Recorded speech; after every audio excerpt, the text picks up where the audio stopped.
आज का टॉपिक है मौखिक तथा लिखित संचार के गुण दोषों की विवेचना करें। मौखिक संचार, जिसमें हम लोग मुंह से जिस संचार का प्रयोग करते हैं, जैसे कि होता है टीवी, आजकल का फेमस है यूट्यूब, मोबाइल, जिसमें हम लोग का मुंह से संचार यानी अपने बात को मुंह से बोलते हैं, उसे बोलते हैं मौखिक। लिखित, जो लिख के कहा जाता है, जैसे कि सबसे बड़ा लिखित में आता है समाचार पत्र, जो कि सबूत रहता है समाचार पत्र का, आज क्या बोला कल क्या बोला, तो वह लिखित में रहता है समाचार पत्र। तो आज का टॉपिक है मौखिक तथा लिखित संचार के गुण दोषों की विवेचना करें। मौखिक तथा लिखित संचार का क्या क्या गुण दोष है, उसके बारे में आज विवेचना करना होगा। या आपको ऐसा भी प्रश्न पूछ सकता है कि मौखिक तथा लिखित संचार प्रक्रिया की तुलनात्मक वर्णन करें, दोनों में क्या क्या तुलना है उसके बारे में भी पूछ सकता है। तो स्टार्ट करते हैं इसका उत्तर। मौखिक संचार प्रक्रिया।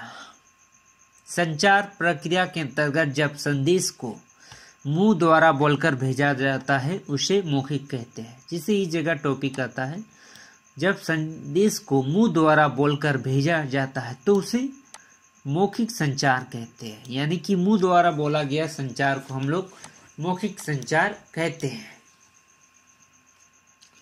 जिसके अंतर्गत विचारों का आदान प्रदान मुंह से बोलकर किया जाता है। मुंह से बोलकर किया जाता है।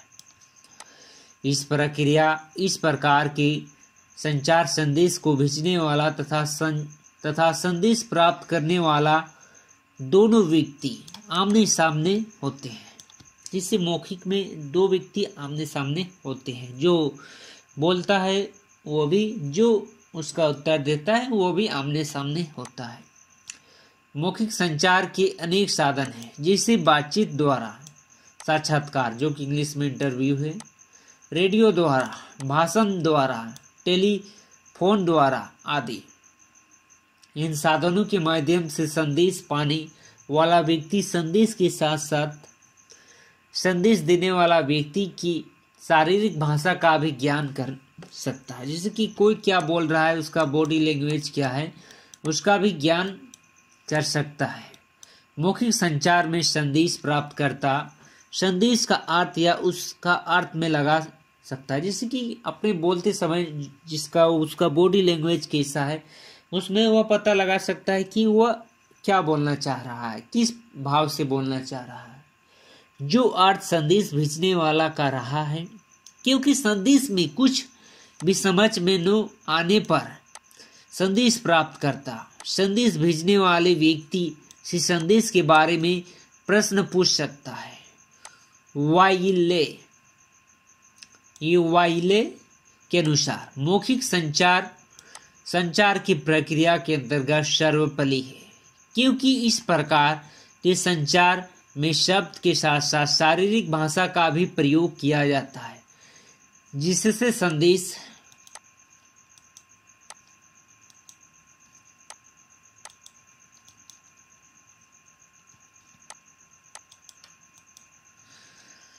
प्राप्त किया जाता है, जिससे संदेश भेजने वाला व्यक्ति का हाव भाव भी जाना जा सकता है। जैसे कि वह व्यक्ति क्या कह रहा है, उसका हाव भाव भी जाना जा सकता है।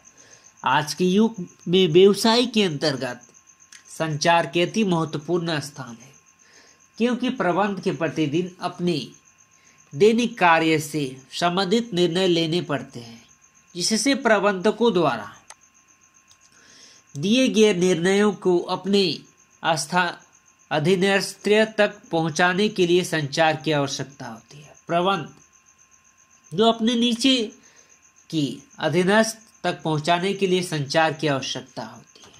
इसी प्रकार से अधीनस्थ सुझाव को प्रबंध तक पहुंचाने के लिए मौखिक संचार का प्रयोग करते हैं। मौखिक संचार की विशेषता, आप जानते हैं मौखिक संचार की क्या क्या विशेषता है, उसके बारे में। मौखिक संचार की विशेषता, पहला विशेषता में आता है विचारों को यह आदान प्रदान प्रेषक तथा संदेश प्राप्तकर्ता के बीच सीधी मौलिक वार्तालाप के द्वारा किया जाता है। पहला। दूसरा विशेषता है यह एक दुमार्गी संचार व्यवस्था है, क्योंकि संदेश देने वाला तुरंत यह जान सकता है कि संदेश प्रापक का संदेश को समझा या नहीं। जैसे कि ये मौखिक संचार में आप किसी से बात कर रहे हैं तो आप तुरंत जान सकते हैं कि वह बात को समझा या ना समझा, क्योंकि उसकी उस समय बॉडी लैंग्वेज कुछ अलग प्रकार से होगी। तीसरा में यह संचार भी दो प्रकार के हो सकता है। प्रत्यक्ष वार्तालाप, प्रत्यक्ष यानी सामने में वार्तालाप, यानी हम लोग इंटरव्यू करते हैं तो वह प्रत्यक्ष है, यानी उसके सामने से ही हम लोग कह रहे हैं। अथवा अप्रत्यक्ष वार्तालाप, प्रत्यक्ष वार्तालाप के माध्यम से आमने सामने दुपक्ष बातचीत करने या सामूहिक बातचीत करना है। इसी प्रकार अप्रत्यक्ष वार्तालाप के माध्यम जैसे टेलीफोन, जो आजकल का सबसे फेमस है, टीवी, यूट्यूब, सार्वजनिक संवाद प्रणाली के द्वारा वार्तालाप आदि। मौखिक संचार के कुछ मुख्य लाभ, जैसे मौखिक संचार के कुछ मुख्य लाभ क्या क्या है आप ये जानते हैं हम लोग। पहला,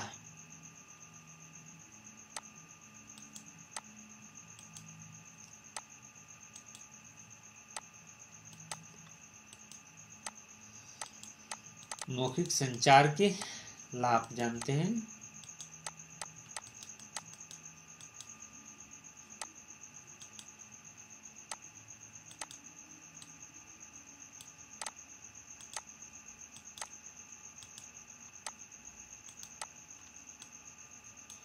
मौखिक संचार के लाभ। पहला लाभ, संचार की स्पष्टता है। मौखिक संचार में संदेश अधिक स्पष्ट होता है, क्योंकि भ्रम की दिशा में तुरंत निवारण किया जा सकता है और स्पष्ट भी है कि व्यय का समय नष्ट नहीं होता। संचार की क्रिया को तभी सफल माना जाता है जब संदेश प्राप्त करने वाला उस भाव को ग्रहण करे जिस भाव से भेजा गया हो। दूसरा है अधिक प्रभावपूर्ण। मौखिक संचार संदेश प्राप्त करने वाले पर शीघ्र प्रभाव डालता है, साथ ही शरीर के विभिन्न अंगों द्वारा भी इसे प्रभावपूर्ण बना जा सकता है। कभी कभी प्रश्न को उत्तर मौन रखकर, गर्दन हिलाकर, अंगुली या मस्तक हिलाकर भी दिया जा सकता है। स्पष्ट अवसर पर प्रसन्नता, क्रोध, आदर और घृणा आदि भाव से इसे और भी प्रभावपूर्ण बनाया जा सकता है। तीसरा में है धन की बचत। मौखिक संचार में धन की पर्याप्त मात्रा में बचत होती है, क्योंकि कागज, स्याही इत्यादि का प्रयोग तो करना ही नहीं होता है। चौथा है समय की बचत। समय की बचत। मौलिक संचार में लिखने का कार्य नहीं होता है, इससे समय की बचत है और संदेश कर्मचारियों तक शीघ्र पहुंचाया जा सकता है। ये दूसरा था।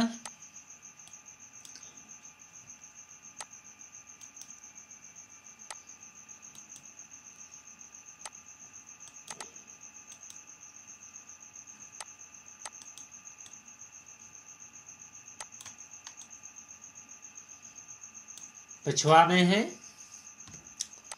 प्रक्रिया का ज्ञान। प्रत्यक्ष संदेश से संदेश प्राप्त करने वाला व्यक्ति पर होने वाली प्रतिक्रिया के अनुमान लगाया जा सकता है। मात्र संचार ही प्राप्त न होगा जब तक उसका अनुमान न लगाया जा सके। यदि संदेश प्राप्त करने वाला पर इच्छित प्रभाव नहीं होता है तो उसी संदेश को पुनः प्रेषित करना प्रभावशाली बनाया जा सकता है। लिखित संचार के अपेक्षा मौखिक संचार इस उद्देश्य में सफल रहा है। छठा में है सहयोग।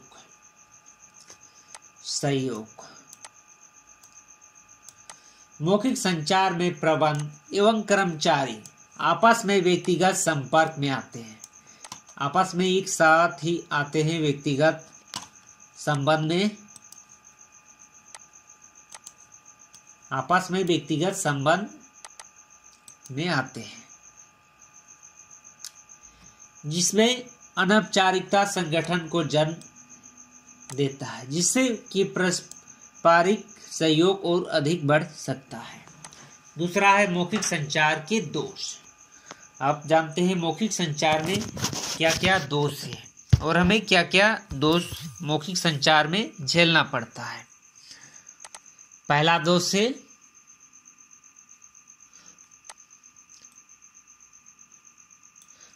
दोनों पक्ष की उपस्थित अनिवार्य आवश्यक। जैसे कि मौखिक संचार करते हैं तो इसमें हमें दोनों पक्ष की उपस्थिति आवश्यक होना चाहिए। मौखिक संचार के लिए दोनों पक्षों अर्थात संवाददाता और संवाद यानी कि बोलने वाला और सुनने वाला, प्राप्तकर्ता का संवाद के संप्रेषण का समय उपस्थित होना आवश्यक है।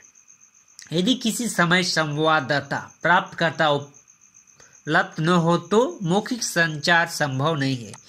यानी कि मौखिक संचार कर रहे हैं तो दो व्यक्ति को अनिवार्य रूप में उपस्थित होना चाहिए। जैसे कि कोई सुन रहा है उसे भी और जो कोई बोल रहा है उसे भी, दोनों को अनिवार्य रूप से उपस्थित होना कंपल्सरी है। मौखिक संचार में यह है इसका दोष में।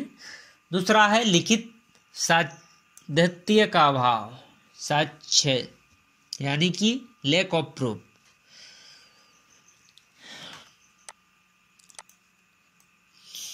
यह मौखिक संचार का प्रमुख दोष है। मौखिक संचार में प्रेषित किए गए संवाददाताओं को लिखित प्रमाण पत्र नहीं रहता है। यानी मौखिक में लिखित प्रमाण पत्र नहीं रहता है, लिख के नहीं देता है कि वह क्या कहा है। यदि संवाद प्राप्तकर्ता के बाद अपनी स्थिति से विमुख हो जाए तो उसके विरुद्ध कोई लिखित प्रमाण न होने के कारण किसी भी प्रकार की कार्रवाई करने में कठिनाई उत्पन्न हो सकती है। जैसे कि दो आदमी में वार्तालाप हुआ, कोई संवाद हुआ, तो इसका कोई भी लिखित प्रमाण नहीं हुआ। यदि वह अपने कुछ दिन बाद अपने मुंह से पलट दिया तो इसका कोई भी कानूनी कार्रवाई नहीं कर सकते, क्योंकि उसमें कोई कागजी लिखित प्रमाण नहीं होते हैं। अतः अधिकांश अधिकारी अपने अधीनस्थ को लिखित में ही आदेश तथा निर्देश देना उपयुक्त समझते हैं। लिखित में आदेश तथा निर्देश देने पर एक प्रमाण रहता है, एक आपका प्रमाण भी रहता है जिसमें आप सब कुछ देख सकते हैं। चौथा है तुरंत उत्तर आवश्यक। मौखिक संचार में संवाददाताओं को संवाद के संप्रेषण में कम समय लगता है, जिससे तुरंत जल्दी कभी कभी संवाददाता द्वारा कटु शब्द भी निकल सकते हैं। यह कटु शब्द एक और प्रेषित संवाद के महत्व को नष्ट कर देती है और दूसरी ओर आपसी संबंध में सोचने का समय नहीं मिल पाता है। छठा है भविष्य के संदर्भ में प्राप्ति। ऐसी सूचनाएं जिनका प्रयोग साइकी होता है उनका मौलिक संचार प्रयुक्त होता है, परंतु ऐसी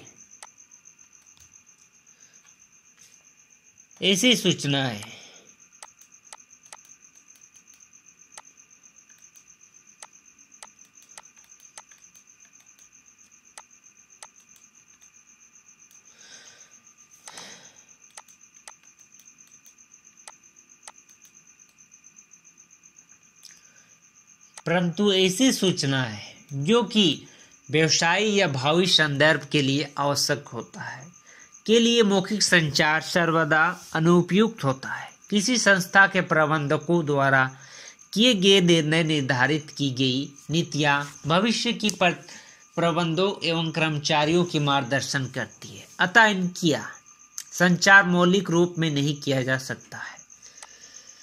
आप बात करते हैं लिखित संचार का, राइटन कम्युनिकेशन। लिखित संचार, लिखित जो कि हमेशा लिखित में ऑर्डर मिलते हैं, यानी कि हिंदी में आदेश। आदेश हमेशा लिखित ही होते हैं, जिसको ज़्यादा वैल्यू लिखित को ही हम लोग देते हैं। आप जानते हैं लिखित संचार है क्या, उनका क्या क्या गुण है उसके बारे में।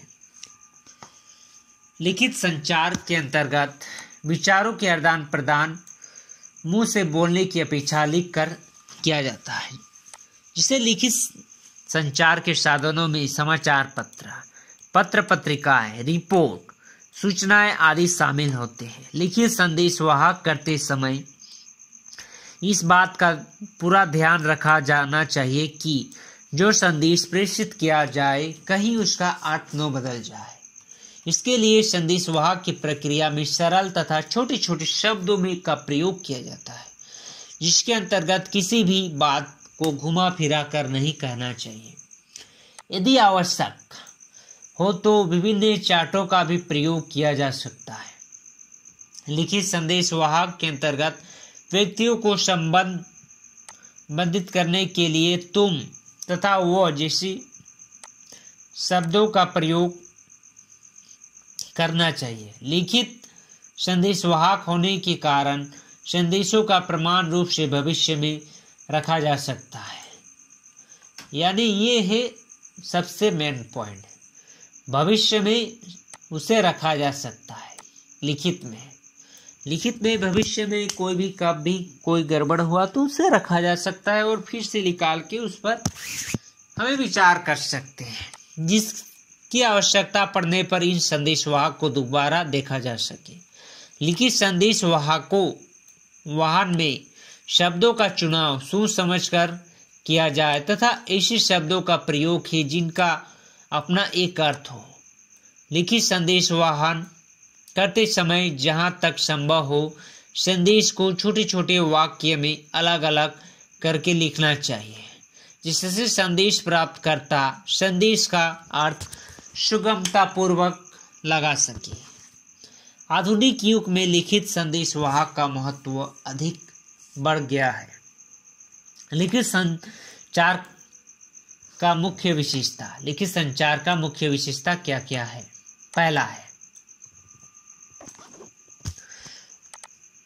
पहला विशेषता, इस संचार में सूचनाओं और संदेशों का आदान प्रदान लिख कर करते हैं।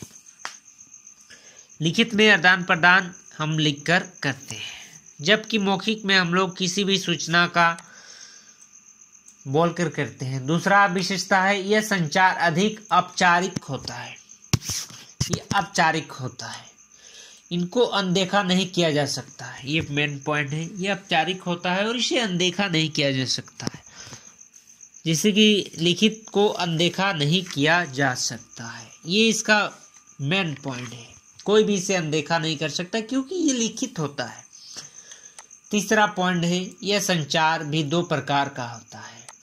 सामूहिक लिखित संचार मतलब होता है एक समूह, जिससे कि हम लोग ग्राम सभा में, ग्राम पंचायत या कोई भी सब लोग आदमी मिलके एक मीटिंग करते हैं तो सब आदमी उसके लास्ट में दस्तखत करते हैं और इसमें सब अपना सम्मति देते हैं और अपना नीचे सिग्नेचर करते हैं। ये होता है सामूहिक लिखित संचार। अब हो गया व्यक्तिगत लिखित संचार। दूसरा हो गया व्यक्तिगत, जिसे व्यक्तिगत लिखित संचार, कोई भी व्यक्ति किसी भी व्यक्ति को कोई पत्र लिखता है या कोई भी लिखता है कोई भी बात पर्सनली एक व्यक्ति में, तो वह व्यक्तिगत हो गया है, यानी कि इसमें ज्यादा व्यक्ति की बोध नहीं होती है। इसे व्यक्तिगत लिखित संचार कहते हैं। दूसरा, इसमें प्रधान माध्यम प्रधान पत्र हुआ। दूसरा में है परिपत्र। तीसरा में है स्मरण। चौथा में स्मरण पत्र। चौथा में है सूचना पट, निर्देशिकाएं, बुलेटिन, तार पत्रिकाएं आदि। लिखित संचार के साधन। लिखित संचार के मुख्य साधन क्या क्या है? पहला है संगठन, पुस्तिकाएं कर्मचारी के लिए सूचनाओं एवं निर्देश प्रस्तुत करती है। संगठन पुस्तिकाएं।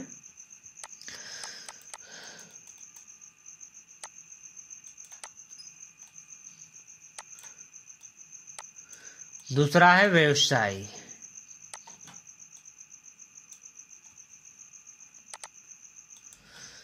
व्यवसाय पत्रिका है दूसरा है। व्यवसाय व्यवहारिक पत्रिका है।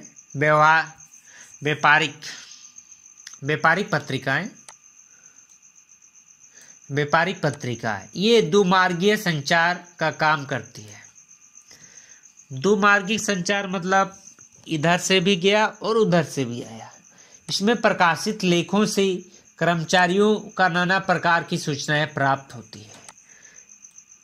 व्यावसायिक जगत के प्रत्येक हलचल के विषय में कर्मचारियों एवं अन्य व्यक्तियों को ताज़ा जानकारी मिलती है तथा उनका ज्ञान अध्ययन तक बना रहता है। दूसरा है नीति पुस्तिकाएं। विभागीय नीतियों के विषय में सूचना प्रदान करती है। चौथा है कार्यविधि पुस्तिकाएं। कार्यविधि पुस्तिकाओं में काम करने की विधि का संबंध में निर्देश होता है, जिससे लागत रेखांकन तथा मजदूरी रेखांकन में मदद मिलती है। पांचवा है संगठन अधिसूचनाएं। संस्था के समस्त कर्मचारियों के मध्य उत्तरदायित्व की प्राप्ति एवं सीमा तथा उनके पारस्परिक संबंधों का निर्धारण करती है। छठा में है मैगजीन एवं समाचार पत्र। कुछ फर्में कर्मचारियों के पत्र और मैगजीन निकालती है। उनका उद्देश्य कर्मचारियों के व्यवसाय में हुए आधुनिक विकास के परिचित रखना तथा संगठन से संबंधित व्यक्तिगत एवं और कार्यकलापों का ज्ञान कराना है। प्लॉट की खबरें और व्यक्तिगत मुद्दे पर इन साधनों की महत्वपूर्ण स्थान प्राप्त है। सातवां में है टेलीप्रिंटर।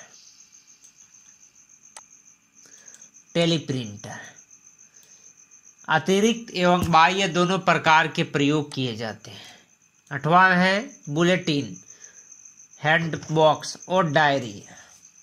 लिखित संवाहकों के लिए सबसे अधिक प्रचलित साधन बुलेटिन बोर्ड, पत्र, पेरोल, प्रवृत्तियां, कर्मचारियों की डायरियां, कॉम्प्लेट, मैगजीन और समाचार पत्र है।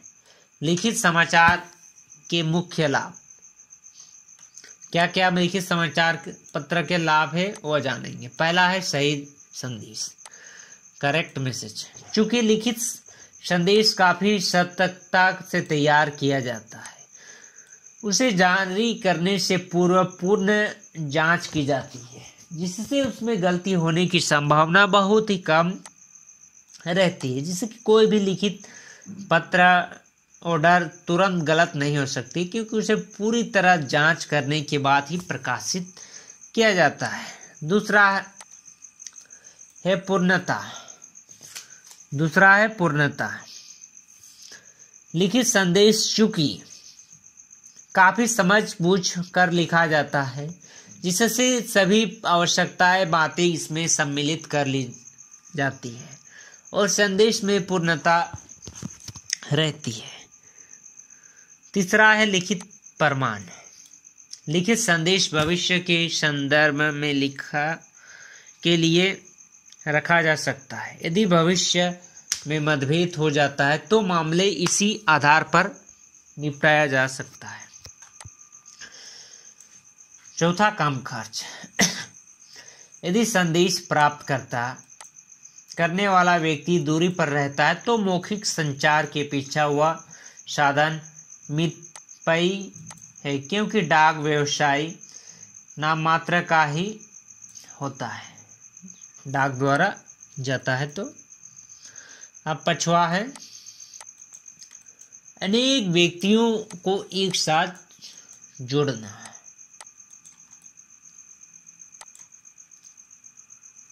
यह है अनेक व्यक्तियों को एक साथ सूचना है। अलग अलग स्थानों पर रहने वाले विभिन्न व्यक्तियों को एक ही सूचना एक समय पर देने के लिए लिखित संचार सर्वोत्तम साधन है।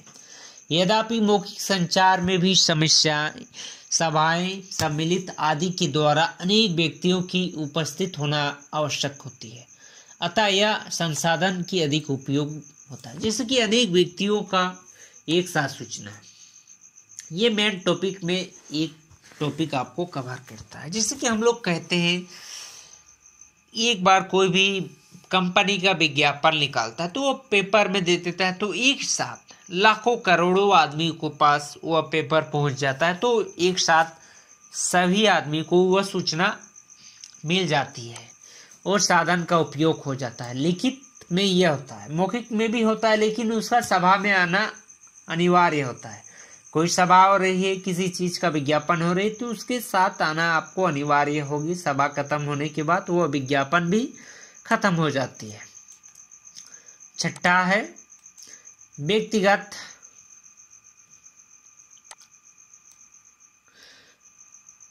संपर्क होना आवश्यक नहीं। No need for personal contact.